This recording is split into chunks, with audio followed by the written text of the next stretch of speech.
தர்மத்தாயின் தவ புதல்வரே, தமிழக வெற்றி கழகத்தின் தலைவரே, வருக வருக வருக.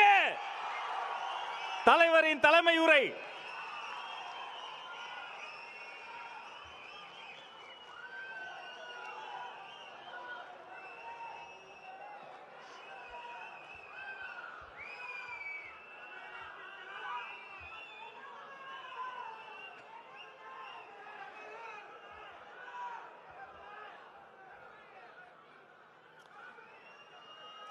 என் நெஞ்சில் குடியிருக்கும்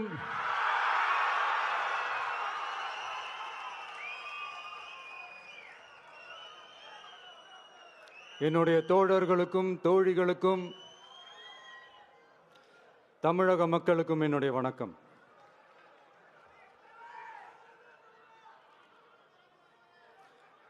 நம்ம குடும்ப உறவுகளை இழந்ததுனால சொல்ல முடியாத வேதனையிலும் வலியிலும் இவ்வளோ நாளாக இருந்தோம். அப்படிப்பட்ட அந்த சூழல்ல நம்ம சொந்தங்களின் மனம் பற்றி இருக்க வேண்டியது நம்மளுடைய கடமை. அதனால தான் அவங்களோட சேர்ந்து அமைதி காத்து வந்தோம். ஆனால் இப்படி அமைதி காத்து வந்த நேரத்தில் நம்மளை பற்றி வன்ம அரசியல் வலைகள், அர்த்தமற்ற அவதூறுகள்னு இந்த மாதிரி நிறையா விஷயங்கள் நம்மளை பற்றி பின்னப்பட்டன, பரப்பப்பட்டன. இது எல்லாமே சட்டம் மற்றும் சத்தியத்தின் துணை கொண்டு துடைத்து எறியத்தான் போகிறோம்.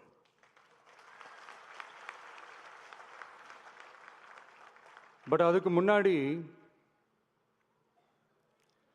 தமிழக சட்டமன்றத்தில் நமக்கு எதிராக நிகழ்த்தப்பட்ட ஓர் உரைக்கு ஒரு நாகரிக பதிலடி கொடுக்கணும்னு நான் நினைக்கிறேன்.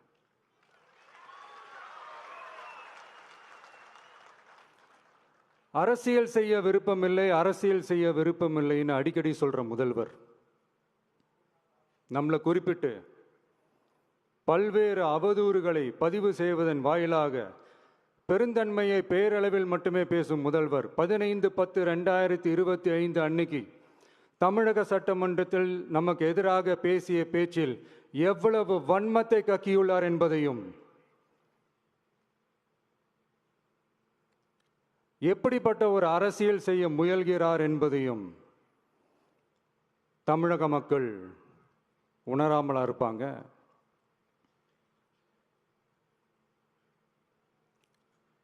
இந்த கரூரோட சேர்ந்து 5-6 மாவட்டத்துக்கு இந்த மக்கள் சந்திப்பு நிகழ்ச்சிகள்லாம் நடத்தியிருக்கிறோம், போயிருக்கிறோம். அங்கெல்லாம் இந்த லாஸ்ட் மினிட் வரைக்கும் எங்களுக்கு அந்த இடம் கொடுப்பாங்களா மாட்டாங்களா, பெர்மிஷன் தருவாங்களா மாட்டாங்களா, இப்படியே இழுத்து அடிச்சுக்கிட்டு இருப்பாங்க. நான் நாகப்பட்டினத்தில் சொன்னது மாதிரி தான், நாங்கள் ஒரு இடம் செலக்ட் பண்ணி கேட்போம், மக்கள் நல்லா ஸ்பேஷியஸாக நின்று பார்க்குற மாதிரி. பட் அவங்க அதையெல்லாம் ரிஜெக்ட் பண்ணிவிட்டு மக்கள் நெருக்கடியோடு நின்று பார்க்குற மாதிரி ஒரு இடத்த செலக்ட் பண்ணி எங்களுக்கு கொடுப்பாங்க. இது டிஃபால்ட்டாக எல்லா இடத்துலையும் இந்த ஒரு ஆர்கியூமெண்ட் நடந்துட்டுருக்கோன்னு வைங்க. அது மட்டும் இல்லை, இந்தியாவிலேயே எந்த ஒரு அரசியல் கட்சி தலைவருக்கும் கொடுக்கப்படாத கண்டிஷன்ஸ். பஸ்ஸுக்குள்ளேயே இருந்து பார்க்கணும், மேலே கை காட்டக்கூடாது, இப்படிலாம் ஒரு அதீத கட்டுப்பாடுகளை கொடுத்த உடனே எங்கள் சைட்லேருந்து ஒரு அறிக்கையும் வெளியிட்டோம். அது மட்டும் இல்லை, தமிழக வெற்றி கழகம் சார்பாக அனைத்து கட்சிகளுக்கும் சமமாக ஒரு முறையான ஒரு பொது வழிகாட்டு முறைகள், SOPஸ்ன்னு சொல்லுவாங்க, அதையும் வழங்கணும்னு சொல்லி உயர்நீதிமன்றத்தையும் நாடி இருக்கணும். இதுவும் தமிழக மக்கள் உணராமலா இருப்பாங்க. இப்படி ஒரு அரசியல் காழ்ப்புடன், நேர்மை திறனற்று நம்மளை பற்றி குற்றம் சாட்டியுள்ள குறுகிய மனம் கொண்ட முதல்வர் அவர்களுக்கு ஒரு சில கேள்விகள்.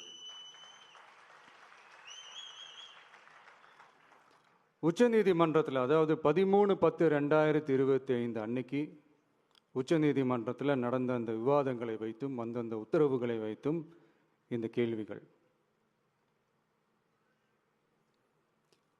இப்படி பொய் மூட்டைகளாக நம்மளை பற்றி இந்த அவதூறுகளை அவிழ்த்து விட்ட முதல்வர் அவர்களுக்கும் திமுக அரசுக்கும் சார்பாக கோடிகளை கொட்டி அமர்த்தப்பட்ட அறிவார்ந்த வழக்கறிஞர்கள் அவங்க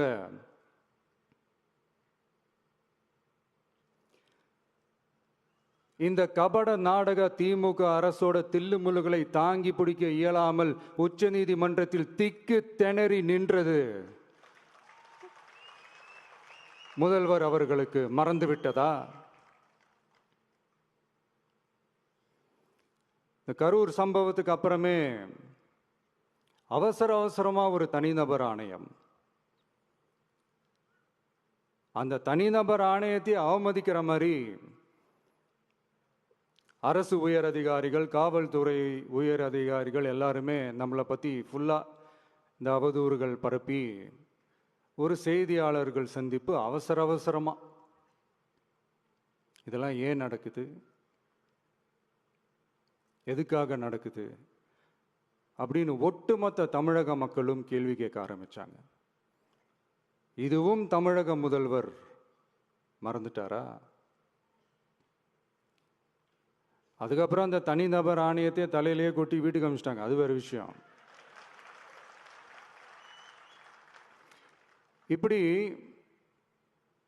இப்படிலாம் கேள்வி கேட்ட உடனே ஏதாவது பதில் சொல்லி ஆகணும்ல. அதனால சட்டமன்றத்தில் பேசும்போது உண்மை நிலையை தெளிவுபடுத்தத்தான்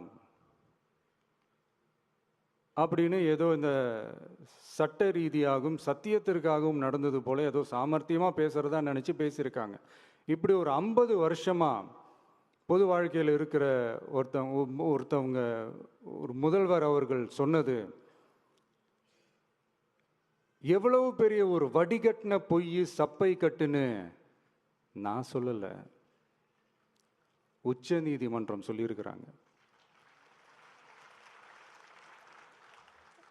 அவங்க சொன்னதெல்லாம் கொஞ்சம் என்னன்னு கொஞ்சம் லைட்டா பார்ப்போமா?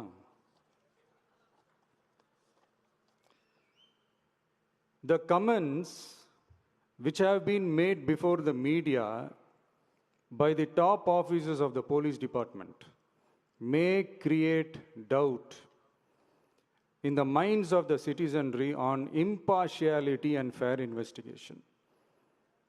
The faith and trust of the general public on the process of investigation must be restored in the criminal justice system. அதாவது அரசு காவல் உயர் அதிகாரிகள் ஊடகங்களிடம் பேசியது என்பது பொதுமக்களிடையே நியாயமான விசாரணை நடக்குமா என்ற சந்தேகத்தை ஏற்படுத்தக்கூடும் என்றும், நியாயமான விசாரணை மூலமே அந்த சந்தேகத்தை மீட்டெடுத்தே ஆக வேண்டும் என்றும் உச்சநீதிமன்றம் தமிழக அரசின் தலையில் ஓங்கி நறுக்கு நறுக்கு நறுக்கு என்று கொட்டியதை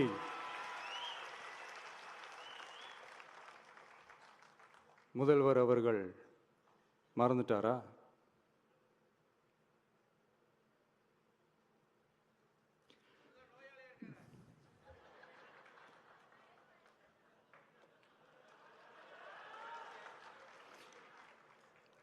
மாண்புமை சென்னை உயர்நீதிமன்றத்தின் மாண்புமிகு நீதியரசர் SIT அமைத்து உத்தரவிட்டார் அல்லவா? அந்த உத்தரவை ஏதோ சட்டத்தின் மீதும் நீதி பரிபாலனத்தின் மீதும் மரியாதை கொண்டவர்கள் போல ஒரு நாடகத்தனமான கொண்டாட்டத்தை திமுகவிற்கு ஒத்து ஊதுவோரும் நடத்தி கூத்தாடி குதூளித்தனர் அல்லவா? தாவேகாவிற்கு எதிராகவும் நமக்கு எதிராகவும் உயர்நீதிமன்ற மாண்புமிகு நீதியரசர் தீர்ப்பளித்து விட்டதாக விதந்தோதி விழாய்த்தனர் அல்லவா? அந்த உத்தரவை குறித்து சொல்லும்போது எந்த ஆவணத்தின் அடிப்படையில் அந்த உத்தரவு அமைக்கப்பட்டது? நான் கேட்கல, உச்ச நீதிமன்றம் கேட்டிருக்கிறாங்க. The judgment is completely silent about how learned single judge arrived at such a conclusion and what material was pursued by the court என்று உச்ச நீதிமன்றம் உரத்த குரலில் கேள்வி கேட்டது. அப்போதும் கூட உச்சநீதிமன்றத்தில் திமுக அரசுக்காக வாதாடிய அறிவார்ந்த மூத்த வழக்கறிஞர்கள் பதில் சொல்ல இயலாமல் வாய் மூடி மௌனம் காத்ததை நாடே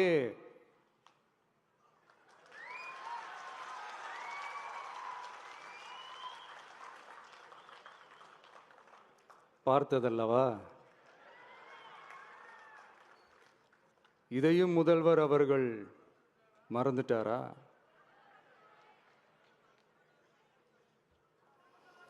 Such petition ought to be dealt with by the division bench, registering as public interest litigation in right earnest and not to be dealt with by a single bench. அதாவது பொது மனுவை நீதிபதிகள் டிவிஷன் பெஞ்ச் தான் கையாள வேண்டும்,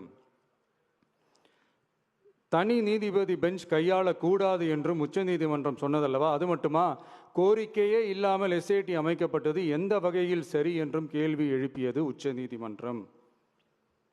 இது எல்லாமே அறியாமலோ இல்லை அறியாதது போலவோ உச்சபட்ச அதிகார மயக்கத்தில் இருந்து பேசினாரோ முதல்வர் அவர்கள்? மனிதாபிமானம், அரசியல் அறம், மாண்பு இதெல்லாம் எதுவுமே இல்லாம வெறும் பேச்சில் மட்டுமே பேசிக்கிட்டு அரசியல் ஆதாயம் தேடுற ஆட்டத்தை ஆடத் தொடங்கிவிட்டார் முதல்வர் அவர்கள்.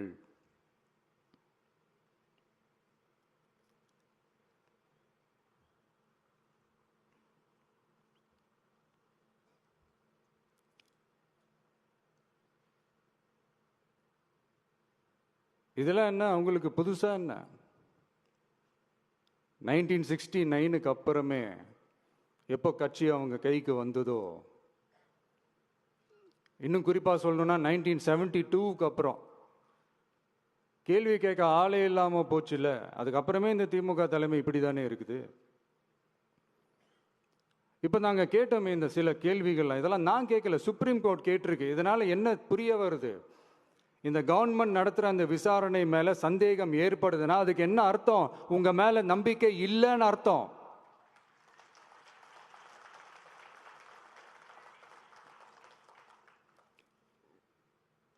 இதெல்லாம் ஏன் எதுக்காகன்னு முதல்வர் அவர்களுக்கு புரியுதா?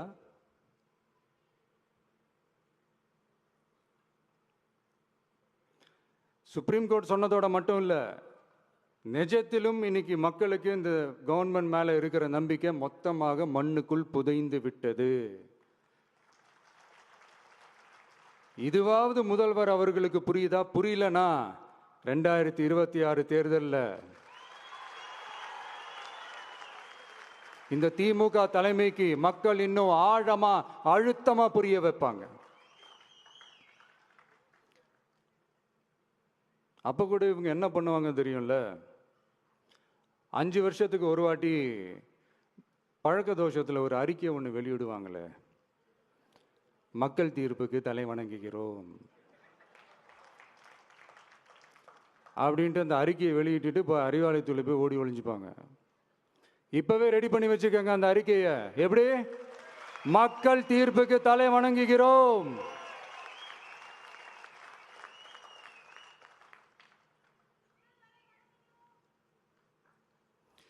நான் போன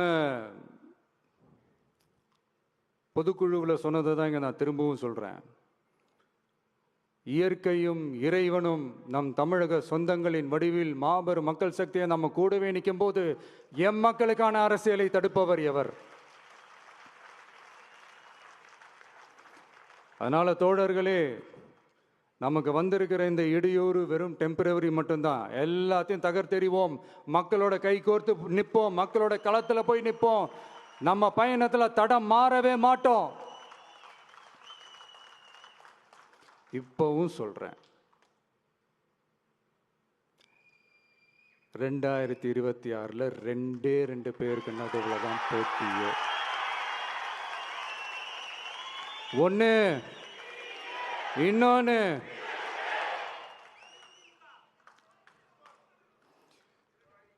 இந்த போட்டி இன்னும் ஸ்ட்ராங்கா மாறப்போகுது. 100% வெற்றி நமக்கு. வாகை சூடுவோம், வரலாறு படைப்போம், கான்பிடென்டா இருங்க, நல்லதே நடக்கும், வெற்றி நிச்சயம். மீண்டும் சந்திக்கும் வரை நன்றி, வணக்கம்.